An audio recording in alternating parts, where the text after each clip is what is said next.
सिर्फ हंगामा खड़ा करना मेरा मकसद नहीं, अब मेरी कोशिश है कि यह सूरत बदलनी चाहिए। और मेरे सीने में नहीं तो तेरे सीने में सही, मेरे सीने में नहीं तो तेरे सीने में सही हो कहीं भी आग। लेकिन हिंदुस्तान की सबसे लंबी सरकार अभी भाजपा की सरकार होने वाली है, इस चीज़ का क्रेडिट वो ले रहे हैं, लेकिन उनके साथ आके खड़ा हो गया था। उस वक्त सरकार उन्होंने उनके 13वें दिन पे कांग्रेस सरकार नहीं सुननी चाहती।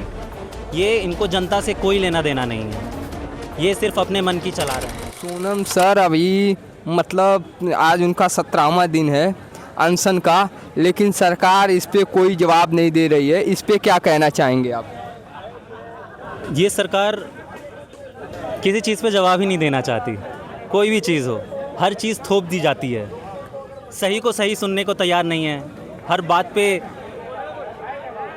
सही मुद्दे जो भी उठा रहा है उसे गलत बताया जा रहा है, उसे एंटी नेशनल बता दिया जा रहा है।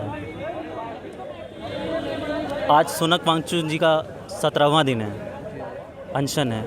आज से 2013 में अन्ना हज़ारे भी थे, उन्होंने भी अनशन किया था, तब पूरा देश उनके साथ आके खड़ा हो गया था। उस वक्त सरकार उन्होंने उनके 13वें दिन पे कांग्रेस सरकार ने यूपी ने आके उनसे बात की थी और उनका अनशन तोड़वा दिया था। आज सोनम वांगचुक जी का 17वां दिन है और वो आज भी हैं, खड़े हैं, लेकिन सरकार उन पूछने तक नहीं आई है एक बार। जी दीपके ने बताया अभी कि कल ही बताया था कि उनका तबीयत बहुत ख़राब हो रहा है, उनके पे क्या कहना चाहिए? क्या उनको अनशन तोड़ देना चाहिए? जी हाँ, मुझे भी यही लगता है कि उनको अनशन तोड़ देना चाहिए। बिल्कुल नहीं, मतलब ये सरकार बेकार सरकार है, ये जनता की बात नहीं सुननी चाहती। ये इनको जनता से कोई लेना देना नहीं है, ये सिर्फ अपने मन की चला रहे हैं, सही मुद्दे बाहर निकलने ही नहीं दे रहे। जो जनता के मुद्दे हैं वो बाहर आ ही नहीं रहा। पहले आरटीआई था, हर चीज़ पे सवाल, जो भी गलत होता था तो लोगों के सामने बाहर आता था, अभी सामने आता ही नहीं है। आज कितने नेशनल मीडिया का कोई भी बंदा आया है इधर, नेशनल मीडिया का कोई, जितने बंदे आए हैं सारे सोशल मीडिया के बंदे आए हैं। नेशनल मीडिया कुछ और ही दिखा रहा है, नेशनल मीडिया कवर ही नहीं कर रहा है ये, क्योंकि नेशनल मीडिया को गवर्नमेंट ने रोक रखा है कि आप इस चीज़ में नहीं दिखाओगे।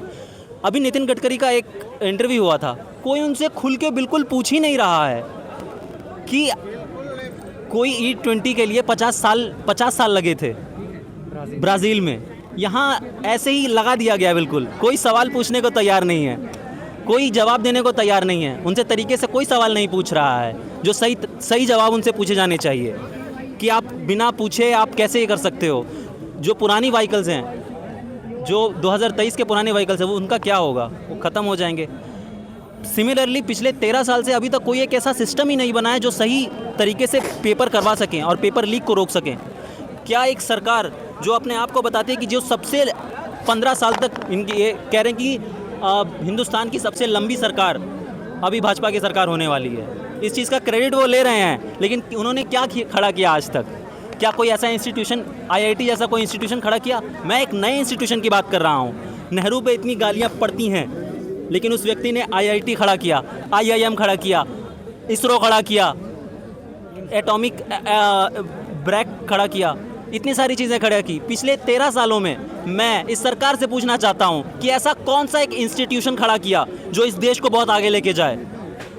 और नेहरू को, जिनको ये इतना गाली देते हैं, जब देश आज़ाद हुआ था सारे के सारे इलिटरेट थे, कोई पढ़ा लिखा नहीं था, इतना कर्ज था हमारे ऊपर, सारी चीज़ें 200 साल की गुलामी के बाद उस व्यक्ति ने 15 साल में ऐसे इतने इंस्टीट्यूशन लाके खड़ा कर दिए थे कि हमारा देश आज इस हालत में है। जब मोदी जी को सरकार मिली तब हमारी GDP बहुत अच्छी थी, 7 से 8% की GDP हर साल आ रही थी। आज हमारी GDP क्या है? आज पेट्रोल का रेट क्या है? आज पेट्रोल का रियल रेट E20 सक्षम भारत मिला था, भूखा भारत हो रहा। क्या हो रहा है? भूखा भारत हो रहा। E20 के साथ पेट्रोल का रेट 110 रुपये के आसपास हो गया है, और रियल अगर आप स्पीड डलवाओगे या स्पीड जो रियल पेट्रोल है वो 160 रुपये किलो हो गया, 160 रुपये लीटर हो गया है, और कांग्रेस के टाइम 60 रुपये था। तो यही थे अच्छे दिन। क्या यही अच्छे वो दिन थे जिनकी बात की जा रही थी? अच्छे दिन आ गए। और अच्छे दिन, मैं सिर्फ यही कहना चाहूँगा कि हो गई है पीर पर्वत सी पिघलनी चाहिए, हर हिमालय से कोई गंगा निकलनी चाहिए। आज यह दीवार पर्दों के तरह हिलने लगी, आज यह दीवार पर्दों के तरह हिलने लगी। शर्त लेकिन थी कि यह बुनियाद हिलनी चाहिए। हर सड़क पर, हर गली में, हर नगर, हर गांव में हाथ लहराते हुए अब लाश चलनी चाहिए।